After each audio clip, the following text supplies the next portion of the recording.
সুপ্রিয় দর্শকবৃন্দ, আসসালামু আলাইকুম। শুরুতেই জানিয়ে দেব আজকের সংবাদ শিরোনাম, তারপরে থাকবে এ নিয়ে পুরো বিস্তারিত।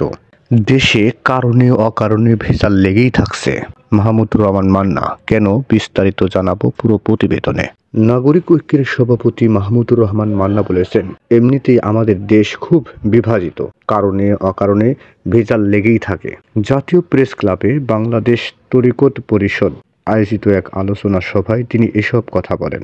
দেশব্যাপী বিভিন্ন মাজার খানকার সন্ত্রাসী হামলা, ভাঙচুর ও অগ্নিসংযোগ সহ বিভিন্ন মাহফিলে বাধা প্রদানের প্রতিবাদ এবং সন্ত্রাসীদের গ্রেপ্তারের দাবিতে এই সভার আয়োজন করা হয়। মাহমুদুর রহমান মান্না বলেন, একটা দেশ হয়েছে, এই দেশটা কিভাবে হলো, কারা করলো, কারা নেতৃত্ব দিল, মূল নেতাকে, এদেশের স্বাধীনতার ঘোষণা কে দিল, এসব বিতর্কের উত্তর মিলছে না। সত্য খুঁজে পাওয়া মুশকিল, আর সত্য খুঁজতে গবেষণা করলেও সত্যের কাছে যাওয়া যায় না।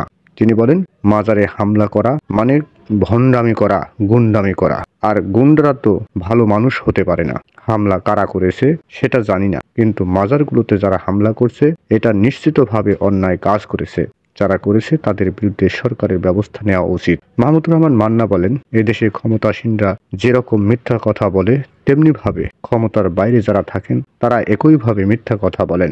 বাংলাদেশ তরিকত পরিষদের সভাপতি পীর বাশার খানদানির সভাপতিত্বে এতে আরও বক্তব্য দেন গণ অধিকার পরিষদের একাংশের আহ্বায়ক মিয়া মশিউজ্জামান, এবি পার্টির সদস্য সচিব Mujibur Rahman Manju, justice and development পার্টির সভাপতি অ্যাডভোকেট দেলোয়ার হোসেন, ঢাকা বিশ্ববিদ্যালয়ের শিক্ষক শাহ কাউসার, মোস্তফা আলী, আবুল উলিয়া সহ আরো অনেকেই। নিউজটি সম্পূর্ণ দেখার জন্য সবাইকে ধন্যবাদ। বাংলা নিউজের পরবর্তী আপডেট পেতে আমাদের চ্যানেলটি সাবস্ক্রাইব করুন।